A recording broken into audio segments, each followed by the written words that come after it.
오늘은 꿈을 통해 주시는 은혜라는 제목으로 말씀을 전하려고 합니다. 사람이 살아갈 때 꿈을 가지는 것이 매우 중요하다 하는 것은 아무리 강조해도 지나치지 않는 말씀이죠. 왜냐하면 그 꿈에 따라 인생의 방향이 달라지고 목적이 달라지기 때문입니다. 때로는 꿈이 있느냐 없느냐에 따라 사람이 살기도 하고 또 죽기도 하죠. 그래서 잠언 29장에 보면 묵시가 없으면 사람이 방자히 행한다 하는 말씀이 있는데 거기에 있는 묵시가 바로 꿈이죠. 우리가 꾸는 밤에 꾸는 개꿈 이런 거 말고 하나님이 주시는 비전, 하나님이 주시는 말씀의 꿈, 환상의 꿈 이런 것인데요. 그 꿈이 없으면 사람이 방자히 한다 하는 것을 막 산다 이런 얘기입니다. 그날 좋은 대로 살거나 함부로 아무렇게나 산다. 그런데 하나님이 주시는 꿈을 품고 사는 사람은 왠지 모르게 그 모양이 좀 달라 보이죠. 저도 이번에 많은 것을 느꼈습니다. 우리보다 훨씬 가난하고 먹을 것이 없고 이런데 그 사람들, 우리는 이제 교회에 가고 선교 현장에 갔으니까 이미 현지에서 먼저 믿은 사람들을 만나서 또 새로운 사람들에게 지역에 복음을 전파하는 일을 하잖아요. 가난함에도 소망이 있고 고난 중에 있어도 인내할 줄 알고 그 얼굴이 항상 이렇게 빛이 나는, 그래서 웃는 얼굴로 이렇게 사람들을 만날 수 있었습니다. 그런데 이런 꿈, 하나님이 주시는 꿈을 가지는 것보다 더 중요한 한 가지가 있는데 그것은 우리가 잘 아는 대로 꿈보다 뭐라고 해요? 우리 흔히들 해몽이죠. 그죠? 꿈보다 해몽이라고 해서 하나님이 주시는 꿈도 마찬가지인 거예요. 하나님께서 여러 통로를 통해서 꿈을 주시는데 어떤 사람들은 동일하게 어젯밤에도 또 하나의 개꿈 꿨네 하고 지나가 버리면 소용없는 거죠. 그런데 하나님이 어떤 형태로든 꿈을 주시고 환상을 주시든 말씀을 주시든 그것을 새겨 듣고 이것이 무슨 뜻일까 하고 하나님 뜻에 합당한 해석을 찾아가며 그 주신 꿈대로 살아간다면 인생이 완전히 달라질 줄로 믿습니다. 그래서 해석이 이 하나님이 주신 꿈에도 아주 중요하죠. 그래서 우리 모두 꿈도 없고 방자히 사는 인생이 아니라 하나님께서 주시는 꿈을 가지고 그 바른 성경에 따른 하나님 마음에 따른 해석도 잘 해서 순종으로 살아갈 때 우리 인생 자체가 또 행복하고 신도 나고 믿음 생활이 하나님이 열매 맺게 하시는 소득이 있는 행복한 믿음 생활 되기를 간절히 기원합니다. 우리가 그런 꿈을 품고 살아갈 때 하나님께서 꿈을 통해서 어떻게 우리에게 은혜를 베푸시고 인도해 가실까, 그렇게 한번 보면 오늘 말씀 보시면 꿈으로 하나님을 증거하게 하십니다. 28절에 보시면 오직 은밀한 것을 나타내실 이는 하늘에 계신 하나님입니다. 그가 느부갓네살 왕에게 후일에 될 일을 알게 하셨나이다. 이 다니엘이 왕에게 하는 말인데 자기가 이제 하나님께서 그 꿈 내용도 말해주지 않고 이 꿈을 풀어달라고 하는 왕에게 무슨 일인지를 일단 다니엘이 알게 되었잖아요. 그러면 얼른 쫓아가서 이런 뜻이요, 이제는 우리 살려주시겠습니까? 이렇게 해야 되는데 다니엘은 지난주에도 말씀드렸지만 먼저 하나님 앞에 감사와 찬양을 드리잖아요. 자기 혼자 감사와 찬양을 드리는 것으로 끝내지 않고 왕에게 가서 얼른 뭐라고 해야 되겠습니까? 당신이 꾼 꿈 내용은 A 하고 해석은 B 하고 A하고 B하고 맞지? 이렇게 해야 되잖아요. 내가 용하지? 이렇게 해야 되잖아요. 그런데 전혀 꿈 얘기하지 않고 이런 일은 오직 하나님만 하십니다. 이런 일은 하나님이 하시는 일입니다. 꿈 얘기는 하지 않고 뭐래요? 하나님만 하실 수 있는 일입니다. 하나님이 주신 꿈입니다. 이런 얘기를 하잖아요. 그래서 꿈을 주시는 분도 하나님이고 해석을 하시는 분도 하나님이라는 말씀을 전할 때 그 왕에게, 하나님을 알지 못하는 왕에게 하나님이 계신다. 우리말로, 다른 말로 하면 하나님을 전하는 거죠. 꿈을 통해서 다니엘은 어느새 해몽이 문제가 아니라 하나님이 계신다 이런 얘기를 하죠. 조금 전까지 그 꿈 때문에 목숨을 잃을 뻔했으나 이제는 하나님을 증거하는 아주 좋은 복음 전파의 기회가 되었죠. 선교라는 것도 사실은 마찬가지입니다. 이번에 저도 끝까지 사실은 주보에 광고도 내고 바자회도 하긴 했습니다만 끝까지 저도 고민하죠. 만일에 10명 갔다가 1명 못 돌아오면 그 가족이 떼거지로 몰려와갖고 나보고 내놓으라 할 거 아니에요. 뭐라고 할 거냐고 제가. 어디 가서 찾느냐고요. 항상 이 마음에 부담이 있지요. 이 어쩌면 목숨 걸고 가는, 제가 우스개 삼아 오늘이 마지막이 될 수도 있다. 못 돌아오면 어떻게 하냐고요. 그럴 수도 목숨 걸고 가는 선교다 하는 생각을 하게 되었어요. 여러분 영상 아까 보시면 출발 기도할 때 조장로님이 하시긴 했는데 조장로님 뭐라고 기도하시던가요? 소리 안 나요. 제가 적어놨어요. 뭐라고? 제발 살아서 돌아오게 해 주십시오. 예? 살아서 돌아오게 해 주십시오. 저는 그런 기도가 나오더라고. 살아서 돌아오게. 어찌 될지 모르니까. 아닌 게 아니라 돌아올 때 보니까, 갈 때는 아무도 안 잡아요. 돌아올 때가 문제지 항상. 돌아올 때 보니까 차가 쑥쑥쑥 빠지는 거예요. 남쪽에 갔다가 미국으로 들어오는 차들이 절반가량이나 될까? 보통 2시간, 아주 빠르면 2시간, 2시간 반 정도 통과하는데 걸리는데 이번에는요 1시간밖에 안 걸려요. 차가 그냥 쑥쑥쑥 앞으로 지나가니까 속은 시원하던데 낭패 보는 사람들이 있어요. 거기에서 차량이 정체되면 기념품 팔고 물건 파는 사람들 있잖아요. 차가 쑥쑥 지나가니까 장사가 안 되는 거예요. 그러니 그 사람들도 한 절반, 3분의 1로 줄어들었어요. 사람이 없어요. 그 검문소 다가올수록 우리 앞에 차가 걸려가지고 그 이제 검사하는 분이 손가락을 저리로 했다가 이리로 했다가 막 난리 구설하길래 큰일 났다. 우리도 한 사람 잡히면 어떠냐 막 그래갖고 하는데 무사히 통과했어요. 우리 변호사님 또 우리 못 올까봐 막 우리 담당 변호사는 누구요 하고 잡히면 이렇게 연락하면 됩니다. 문서까지 다 만들어 갔거든요. 이게 농담이 아닌 거. 실제로 우리 가는 사람은 당사자는 그런 심정이에요. 그럼에도 불구하고 이 교회라고 하는 것이, 믿음 생활이라고 하는 것이 본질적으로 영혼을 구원하는 하나님의 사역에 참여하는 것이지 않겠습니까? 그 일을 우리가 중단할 수는 없다 하는 마음도 똑같이 있는 거예요. 이게 두 가지 마음이 같이 있는 거죠. 살아도 돌아올 수 없으면 어떡하지? 못 돌아오면 어떡하지? 그런데 나에게 맡겨주신 이 사명이라고 하는 것을 여기서 중단할 수 있을까? 그래서 모든 것 하나님께 맡기고 믿음으로 복음을 위해서 죽으면 죽으리다 하고 이렇게 헌신하고 할 때 하나님께서 연약할 때일수록 더 크게 역사하시고 더 큰 은혜를 주신 줄로 믿습니다. 실제로 그랬어요. 많이 가고 일이 잘 되고 많은 일을 할 때는 우리가 잘 몰랐으나 이번처럼 이렇게 최봉근 집사님이 그래도 남자들의 자존심을 살려준 거 아니겠어요? 청일정 혼자 돼가지고 전부 여자들만 있는 방에 저분은 한 몇십 명 주무실 수 있는 방에 혼자 주무셨어. 저는 원래 본당에 자니까. 저는 예배당에서 자요. 비밀인데 코 골아서 그래.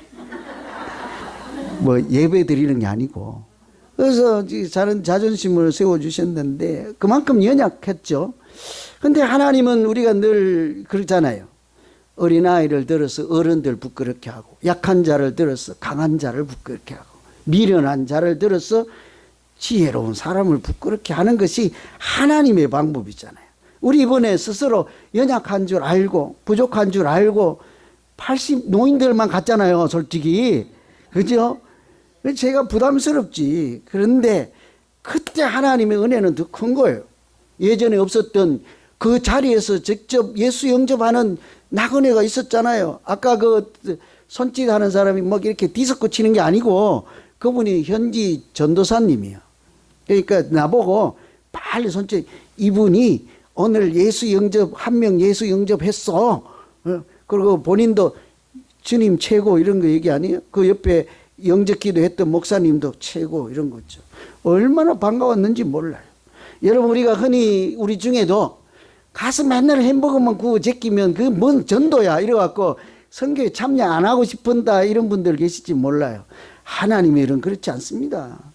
우리가 정말 하나님 마음에 참여해서 우리가 할 수 있는 일, 연약한 일을 하면요, 나는 햄버거를 구웠는데 그게 뭐가 되는 거예요? 하나님이 사용하시는 생명의 떡이 되게 하시는 줄로 믿습니다. 하나님의 선교라고 하잖아요. 우리가 할 수 있는 일을 하면 하나님께서 우리의 헌신, 햄버거를 구우면요, 냄새가 났어도 사람이 와요. 방송을 해서 오늘 예수사랑 비전교육 온다고 이미 알려줘서 사람이 와요. 지나가다 이상한 사람들이 있으니까, 동양인들이 있으니까 와서 본단 말이에요. 그때가 이렇게 고기가 몰려오듯 그 현지 선교사님들이 복음을 전하고 하는데, 예전에는 그런 일이 없습니다만 올해는 그 자리에서 영접을 하고, 아까 5명 한 가족이 기도하는 장면이 있었죠. 그 현지 선교사님이 영접하는 기도였어요. 예수 영접하는 기도예요. 내일부터 교회 다닙니다. 이제부터 내가 하나님의 사람으로 살겠습니다. 참 가슴이 정말 뭉클하더라고요. 그렇지, 우리는 아무것도 할 수 없을 것 같고 붙잡혀서 못 올 것 같아서 안 올까 하다가 왔더니 하나님이 우리의 그런 믿음 없음을 부끄럽게 만드시는구나. 연약한 우리가 하는 것이 아니라 생명을 구원하는 것은 하나님이 하시는 일임을 나에게 보여주시는구나. 얼마나 그런 마음이 들었겠어요. 여러분, 이와 같이 우리가 꿈을 가지고 하나님이 주시는 말씀과 이렇게 비전과 꿈을 가지고 그렇게 담대히 살아가면 하나님은 그것이 꿈이 아니라 하나님의 능력이 되도록 인도하시고 역사하시는 줄로 믿습니다. 우리 모두가 꿈이 없어서 방자히 살아가는 인생, 그 막 사는 인생이에요. 막 사는 게 맨날 어디 가서 뭐 안 좋은 데 가서 사는 것이 아니라 막 산다는 것이 뭡니까? 하나님 없이 사는 게 하나님 눈에는 막 사는 거예요. 내 좋아하는 대로 사는 것이 하나님 보시기에는 막 사는 거죠. 우리 자녀들이 지가 좋은 대로 막 살잖아요.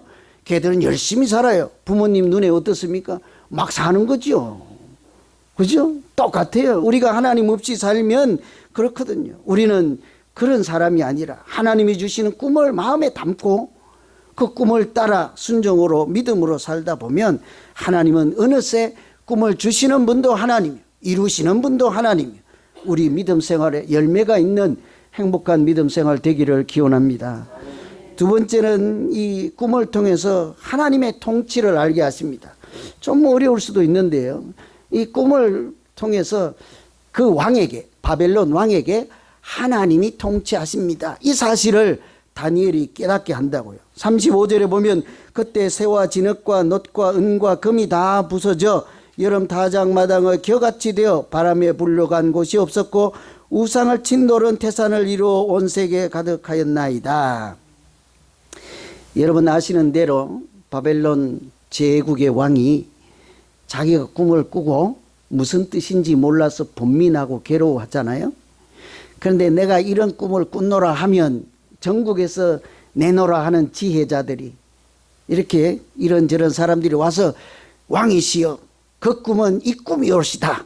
뭐 전부 그럴 거 아니에요. 지가 맞다고 되든 말든. 그래서 왕이 생각해 내기를 내 꿈을 먼저 알아맞히고 그것이 무슨 뜻인지를 말해달라. 그러니까 그 사람들이 솔직히 고백하기를 뭐래요?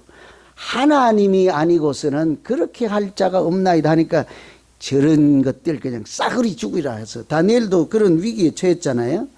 이번에 다니엘이 가서 하나님께 찬양과 감사를 드리고 가서 첫 마디가 하나님이 계십니다 한 다음에 하나님이 구체적으로 하시는 일은 하나님이 통치하신다 이 얘기잖아요. 이 다니엘서 전체 내용이 그런 것입니다. 하나님이 통치하신다는 거예요. 대제국의 왕이 황제가 있을지라도 진짜로 우주를 통치하시고 나라를 통치하시고 우리 가정과 우리 개인의 인생을 통치하시는 분은 하나님이십니다. 이 얘기를 하는 거예요. 뭐 또 아멘 하세요 해야 아멘 하나요? 여러분 그죠? 진짜잖아요. 여러분 어떠세요? 그래서 다니엘이 왕에 가서 당신이 본 꿈은 신상을 본 것입니다. 신상, 우상을 보았다.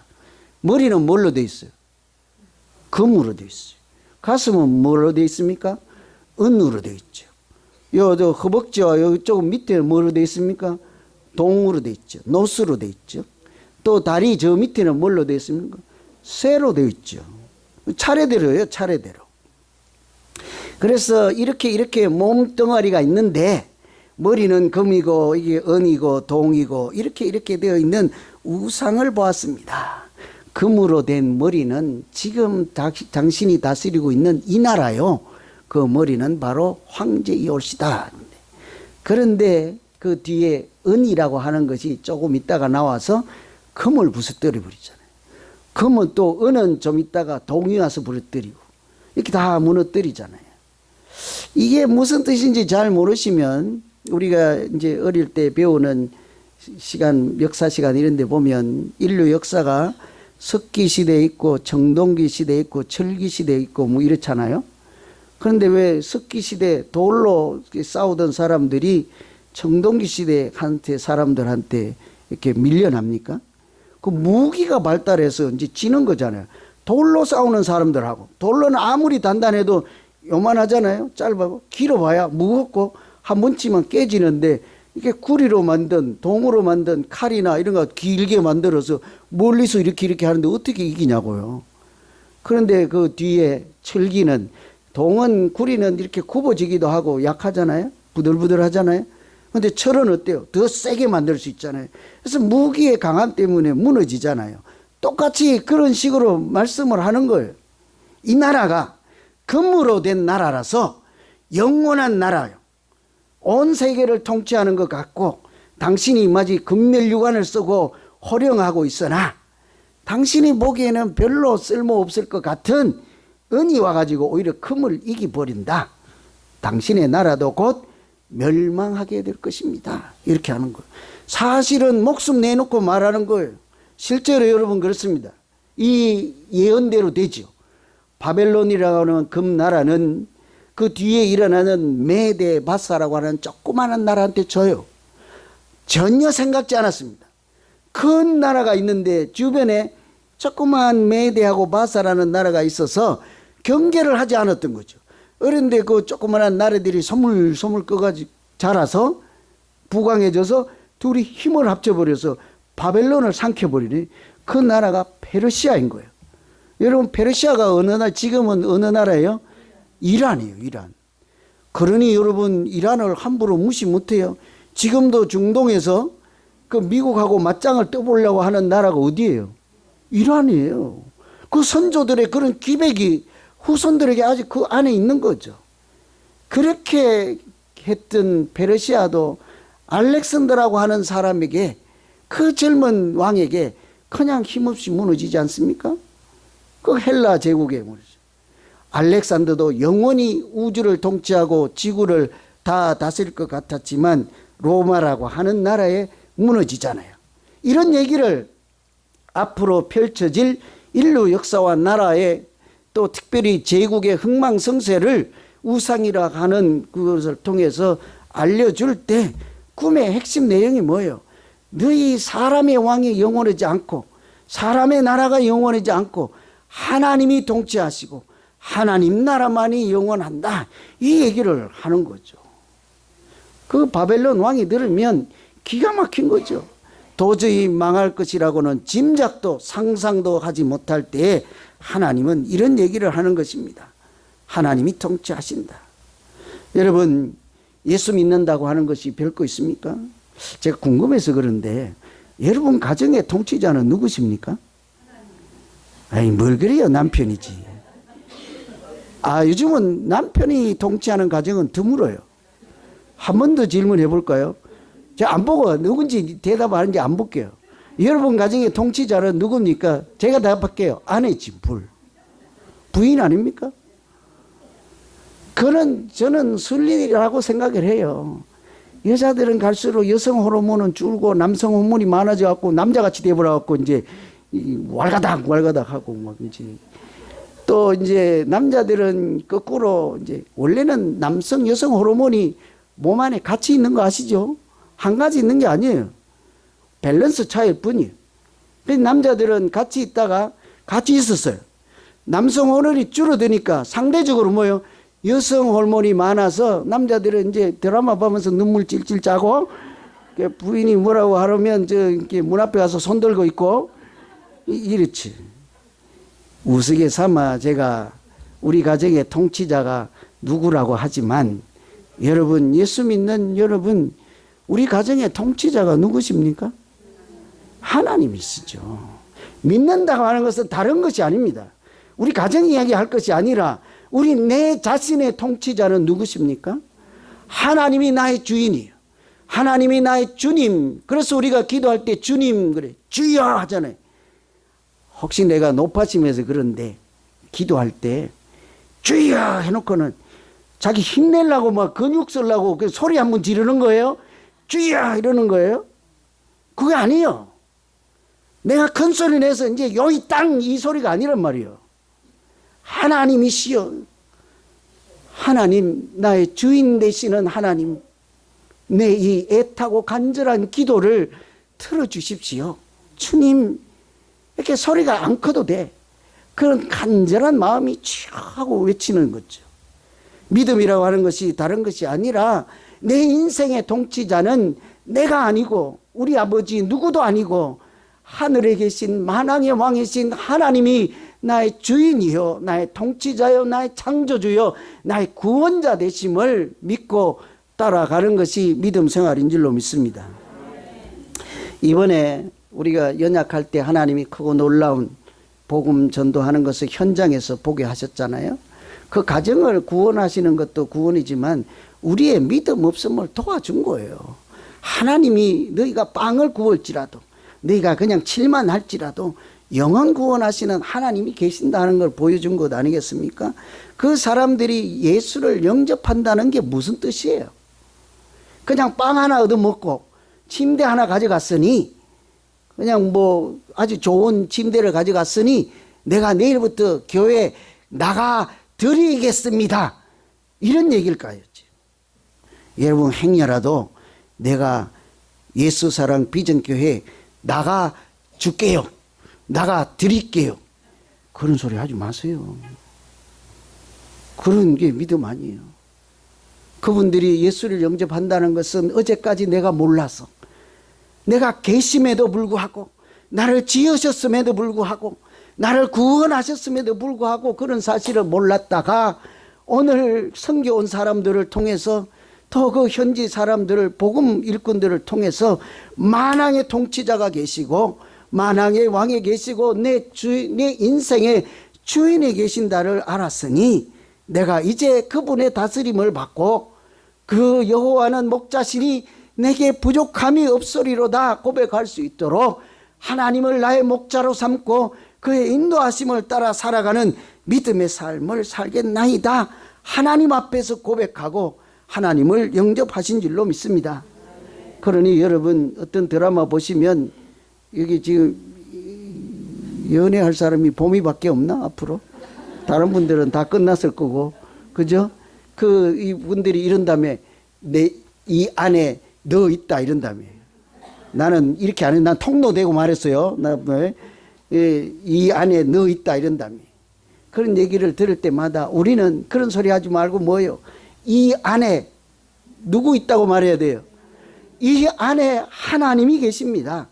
이 안에 계시는 것만이 아니라 하나님이 살아 계십니다. 하나님이 나를 인도하십니다. 이것이 믿음 생활이에요.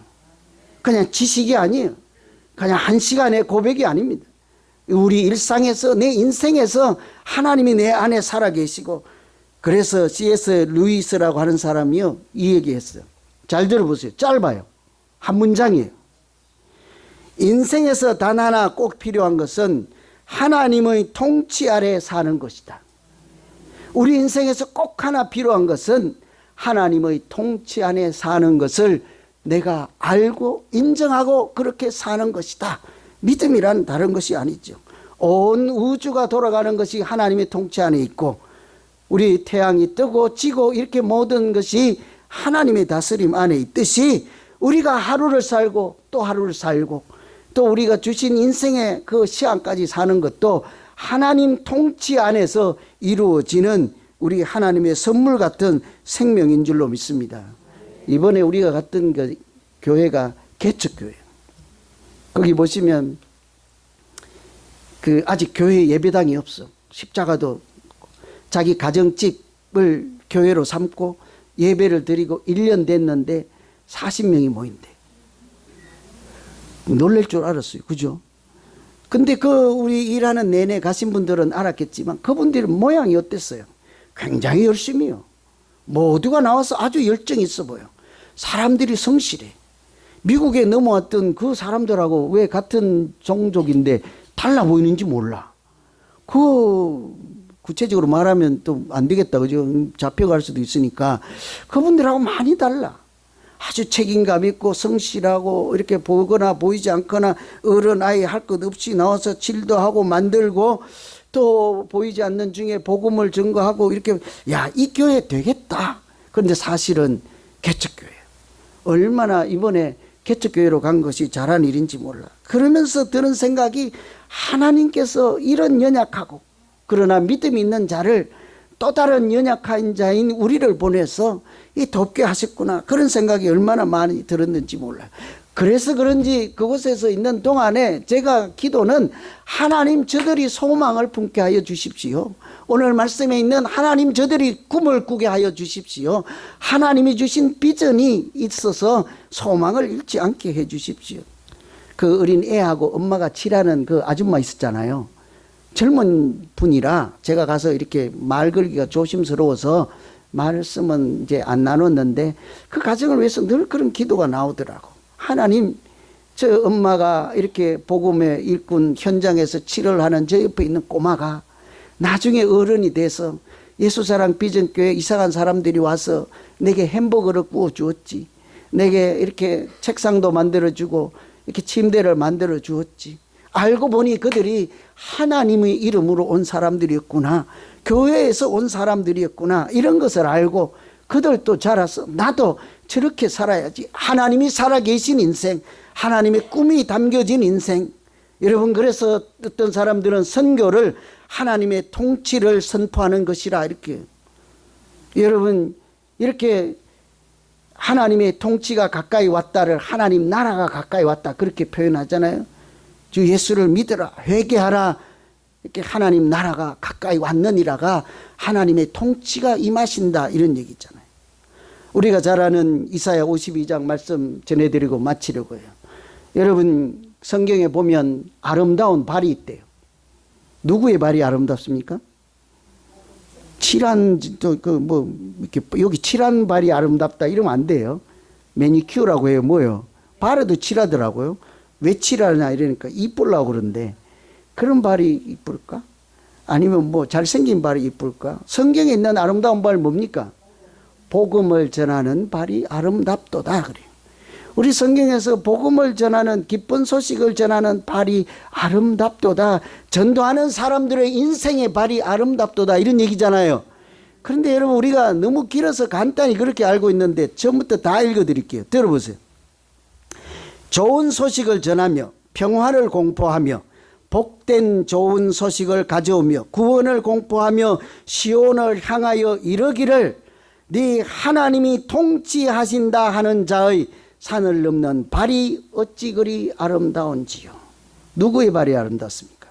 길어서 우리는 복음을 좋은 소식을 전하는 자의 사람의 발이 아름답도다 그렇게 했는데 이런 복음을 전하고 평화를 전하고 구원을 선포하고 이런 사람들 한마디로 하나님이 통치하신다 하는 믿음을 가지고 그 소식을 전하는 자의 발이 아름답도다 이런 거예요. 복음을 전하고 믿음으로 산다는 것은 하나님이 다스린다는 것을 인정하고 하나님 다스림 안에 살아가는 것인 줄로 믿습니다. 그래서 오늘 우리가 선교 갔다 온 이렇게 보고와 이렇게 선교를 통해서 주신 은혜를 생각하며 이렇게 꿈이 하나님이 주신 꿈이 없는 그런 방자한 인생 되지 않으시고 요셉이 그랬고 야곱이 그랬던 것처럼 하나님이 주신 꿈을 이렇게 마음에 담고 이렇게 그 꿈을 따라 살다 보면 하나님께서 역사하시고 열매 맺는 인생이고 아름다운 인생 또 복음을 전할 때 하나님의 생명을 구원하는 역사가 나타나는 행복한 믿음 되기를 다시 한번 간절히 기원합니다. 기도하겠습니다.